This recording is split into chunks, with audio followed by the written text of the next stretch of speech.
ಸರ್ಕಾರ. ಮಾದಿಗ ಸಮುದಾಯಕ್ಕೆ ಒಳ ಮೀಸಲಾತಿಯನ್ನು ಜಾರಿಗೊಳಿಸಬೇಕೆಂದು ಒತ್ತಾಯಿಸಿ ಮಾದಿಗ ಸಮುದಾಯದ ಮುಖಂಡರಿಂದ ಡಿಸಿ ಕಚೇರಿ ಮುಂದೆ ಪ್ರತಿಭಟನೆ. ಚಿಕ್ಕಬಳ್ಳಾಪುರ ಜನಸಂಖ್ಯೆಗೆ ಅನುಗುಣವಾಗಿ ಮಾದಿಗ ಸಮುದಾಯಕ್ಕೆ ಒಳ ಮೀಸಲಾತಿಯನ್ನು ಜಾರಿಗೊಳಿಸಲು ರಾಜ್ಯ ಸರ್ಕಾರ ಮೀನಾಮೇಷ ಎಣಿಸುತ್ತಿರುವುದನ್ನು ಖಂಡಿಸಿ ಮಾದಿಗ ಸಂಘಟನೆಗಳ ಒಕ್ಕೂಟ ಮಾದಿಗ ಮೀಸಲಾತಿ ಜಾಗೃತಿ ಹೋರಾಟ ಸಮಿತಿಯ ಪದಾಧಿಕಾರಿಗಳು ಜಿಲ್ಲಾಧಿಕಾರಿಗಳ ಕಚೇರಿ ಬಳಿ ಪ್ರತಿಭಟನೆ ನಡೆಸಿ ಕೂಡಲೇ ಒಳ ಮೀಸಲಾತಿಯನ್ನು ಜಾರಿಗೊಳಿಸಬೇಕೆಂದು ರಾಜ್ಯ ಸರ್ಕಾರವನ್ನು ಒತ್ತಾಯಿಸಿದರು.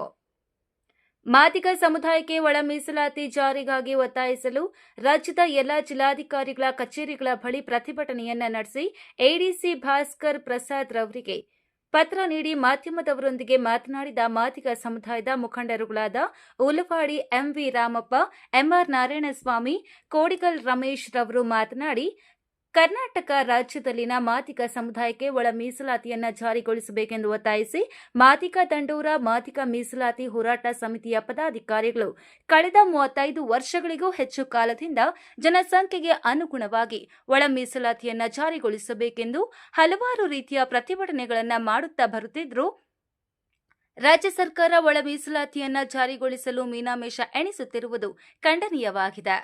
ಮಾನ್ಯ ಮುಖ್ಯಮಂತ್ರಿಗಳು ಮಾರ್ಚ್ 27ರಂದು ನಡೆಯುವ ವಿಶೇಷ ಸಚಿವ ಸಂಪುಟ ಸಭೆಯಲ್ಲಿ ಒಳ ಮೀಸಲಾತಿಯನ್ನು ಜಾರಿಗೊಳಿಸಬೇಕು. ಇಲ್ಲವಾದಲ್ಲಿ ಮಾದಿಗ ಸಮುದಾಯದಿಂದ ರಾಜ್ಯದಾದ್ಯಂತ ಹಂತ ಹಂತವಾಗಿ ಉಗ್ರ ಹೋರಾಟಗಳನ್ನು ಮಾಡುವುದಾಗಿ ಸರ್ಕಾರಕ್ಕೆ ಎಚ್ಚರಿಕೆ ನೀಡಿದರು.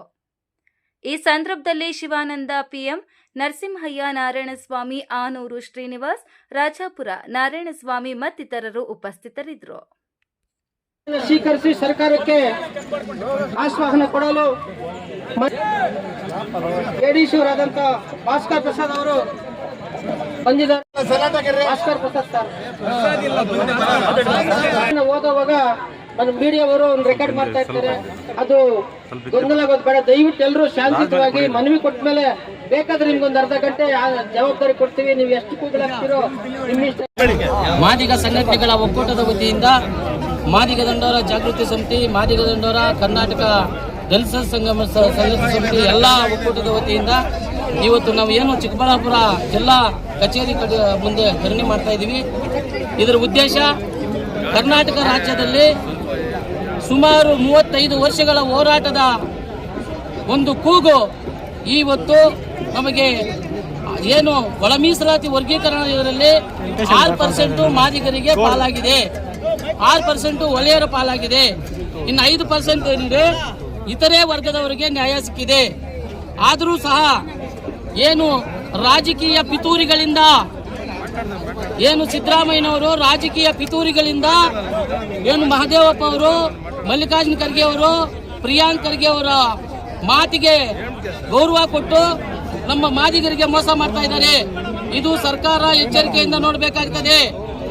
35 ವರ್ಷಗಳ ಹೋರಾಟದಲ್ಲಿ ನ್ಯಾಯಯುತವಾಗಿ 6% ಕೊಟ್ಟಿರೋದು ನಮಗೆ ನಾಗಮೋಹನ್ ವರದಿಯ ಪ್ರಕಾರ ಅಲ್ಲ, ಅವರ ಒಂದು ಒಳಗಡೆ ಸಂಚು ರಾಜಕೀಯ ಪಿತೂರಿಗಳ ಮಾಡಿಕೊಂಡು 6% ಕೊಟ್ಟಿದೆ. ಆದ್ರೂ ನ್ಯಾಯವಾಗಿದ್ದೀವಿ ನಾವು. ಯಾಕೆಂದಿದೆ ಅಂದ್ರೆ ಎಲ್ಲ 101 ಜಾತಿಗಳು ಸಮಾನವಾಗಿರೋಣ ಅಂತ ಒಂದು ಉದ್ದೇಶದಿಂದ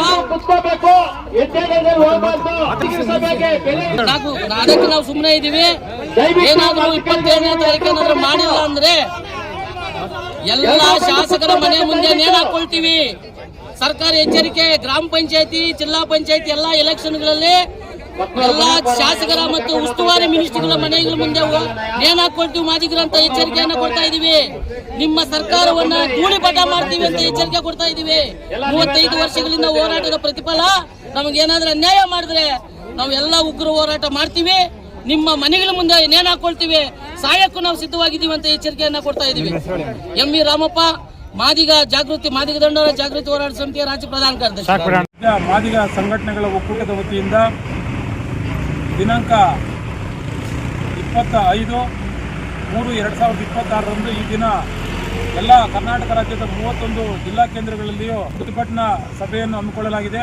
ಈ ಸಭೆ ಹಮ್ಮಿಕೊಳ್ಳಲು ಕಾರಣ ಏನಂತಂದ್ರೆ, ಇವತ್ತು ರಾಜ್ಯ ಸರ್ಕಾರವು ಇದುವರೆಗೂ ಒಳ ಮೀಸಲಾತಿ ಜಾರಿ ಮಾಡೋದ್ರಲ್ಲಿ ಮೀನಾಮೇಷ ಎಣಿಸ್ತಾ ಇದೆ. ಇವತ್ತು ಬೇರೆ ಇವರು ಕೊಲಂಬೋಗ್ಲಿ ಹೇಳ್ತಾ ಇದ್ದಾರೆ, ನಾಗಮೋಹನ್ ದಾಸ್ ವರದಿ ಅವೈಜ್ಞಾನಿಕವಾಗಿದೆ ಅಂತ ಹೇಳ್ತಾ ಇದ್ದಾರೆ. ಆದರೆ ಇವತ್ತು 2012ರಲ್ಲಿ ಸದಾಶಿವ ಆಯೋಗ, ಮತ್ತು ಕಾಂತರಾಜ್ ಆಯೋಗ ಮಾಧುಸ್ವಾಮಿ ಆಯೋಗ, ನಾಗಮೋಹನ್ ದಾಸ್ ಆಯೋಗಗಳು ಕೂಡ ಇವತ್ತು ಅಂಕಿಅಂಶಗಳು ಕೊಟ್ಟಿದ್ರು ಸಹ ಕರ್ನಾಟಕದಲ್ಲಿರ್ತಕ್ಕಂಥ ಕೊಲಂಬೋಗಳು ಏನು ಗೋವಿ, ಲಂಬಾಣಿ, ಕೊರ್ಮ, ಕೊಚ್ಚೆ ಇದ್ದಾರೆ, ಇವತ್ತು ಅದು ಅವೈಜ್ಞಾನಿಕವಾಗಿದೆ ಅಂತ ಹೇಳ್ತಾ ಇದ್ದಾರೆ. ಇನ್ನು ಮುಂದಿನ ದಿನಗಳಲ್ಲಿ ಏನಾದರೂ ಇವರು ಕೊಲಂಬೋಗಳ ಮಾತು ಕಟ್ಕೊಂಡು ಏನಾದರೂ ಮಾದಿರಿಗೆ ಅನ್ಯಾಯ ಮಾಡಿದ್ರೆ ಇವತ್ತು ಸರ್ಕಾರದ ಬಳಿ ಎಲ್ಲ ನಿಖರವಾದ ಅಂಕಿಅಂಶಗಳಿದೆ. ಅದನ್ನು ಮುಂದಿಟ್ಕೊಂಡು ಏನು ಮುಂದಿನ 27ನೇ ತಾರೀಕು ನೀವು ಸೆಷನ್ ವಿಶೇಷ ಅಧಿವೇಶನ ಕರೆದಿದ್ದೀರಿ, ಆ ಅಧಿವೇಶನದಲ್ಲಿ ನಮಗೆ ನೀವು ಯಾರಿಗೆ ಎಷ್ಟಾದರೂ ಕೊಟ್ಕೊಳ್ರಿ, ನಮ್ಗೆ ಅವಶ್ಯಕತೆ ಇಲ್ಲ. ಇವತ್ತು ಆಯೋಗಗಳು ಏನು ಹೇಳಿದೆ, ಮಾದಿಗರು ಪರಿಶಿಷ್ಟ ಜಾತಿಯಲ್ಲಿ ಜಾಸ್ತಿ ಇದ್ದಾರೆ, ಅವರಿಗೆ ಜನಸಂಖ್ಯೆ ಅವರು 6% ಕೊಡಿ ಅಂತ ಹೇಳಿದ್ದಾರೆ. ನಾಗಮೋಹನ್ ದಾಸ್ ಕಮಿಷನ್ನು ಅದೇ ಹೇಳಿರೋದು, ಮಾಧುಸ್ವಾಮಿ ಉಪಸಮಿತಿ ಅದೇ ಹೇಳಿರೋದು, ಸದಾಶಿವ ಆಯೋಗದ ವರದಿನೂ ಅದೇ ಹೇಳಿರೋದು. 15% ಅಲ್ಲಿ ಏನಿದೆಯೋ ನಮ್ಮ ಭಾಗ 6% ಕೊಟ್ಬಿಡ್ಲಿ, ಮಿಕ್ಕಿದ ಅವ್ರು ಬೇಕಾದ್ರೆ ಹಂಚಿಕೆ ಮಾಡ್ಕೊಳ್ಳಿ, ಇಲ್ಲಾಂದ್ರೆ ಹಂಗೆ ಇಟ್ಕೊಳ್ಳಿ. ದಯವಿಟ್ಟು ಇದನ್ನ ಮಾನ್ಯ ಮುಖ್ಯಮಂತ್ರಿಗಳು ಅರ್ಥ ಮಾಡ್ಕೊಬೇಕು. 27ನೇ ತಾರೀಕು ಏನಾದರೂ ಸಂಪುಟ ಸಭೆಯಲ್ಲಿ ಒಳ ಮೀಸಲಾತಿ ಜಾರಿಯಾಗಿ ಮಾದರಿಗೆ 6% ಕೊಡಲಿಲ್ಲ ಅಂತಂದರೆ ಆ ದಿನ 27ನೇ ತಾರೀಕು ಏನಾದರೂ ನೀವು ಒಳ ಮೀಸಲಾತಿ ಜಾರಿ ಮಾಡಿದ್ರೆ ನಾವು ಸರ್ಕಾರದ ಪರವಾಗಿ ವಿಜಯೋತ್ಸವ ಆಚರಣೆ ಮಾಡ್ತೀವಿ. ಅದೇ ರೀತಿ ಏನಾದರೂ ನೀವು ಒಳ ಮೀಸಲಾತಿ ಜಾರಿ ಮಾಡಲಿಲ್ಲ ಅಂತಂದರೆ ಕರ್ನಾಟಕ ರಾಜ್ಯದಲ್ಲಿರ್ತಕ್ಕಂಥ ಎಲ್ಲ ಮಾದಿಗ ಸಮಾಜದವರು ಕೂಡ ಸರ್ಕಾರದ ವಿರುದ್ಧ ರಣಕಹಳೆಯನ್ನು ಮುಳುಗಿಸ್ತೀವಿ. ಏನಾದರೂ ನಮ್ಮ ಸಮುದಾಯದ ಮಕ್ಕಳಿಗೆ ಎಲ್ಲಾದರೂ ಜಿಲ್ಲಾ ಕೇಂದ್ರಗಳಲ್ಲಾಗಿರ್ಬೋದು, ಬೆಂಗಳೂರು ನಗರದಲ್ಲಿರ್ಬೋದು, ಯಾವುದೇ ಒಂದು ಪ್ರಾಣ ಹಾನಿ ಆದರೂ ಕೂಡ ಅದಕ್ಕೆ ನೇರವಾಗಿ ಸಿದ್ದರಾಮಯ್ಯ ನೇತೃತ್ವದ ಕಾಂಗ್ರೆಸ್ ಸರ್ಕಾರವೇ ಹೊಣೆ. ಇವತ್ತು ಹೈಕಮಾಂಡ್ ಮಟ್ಟಕ್ಕೆ ಹೋಗಿದೆ.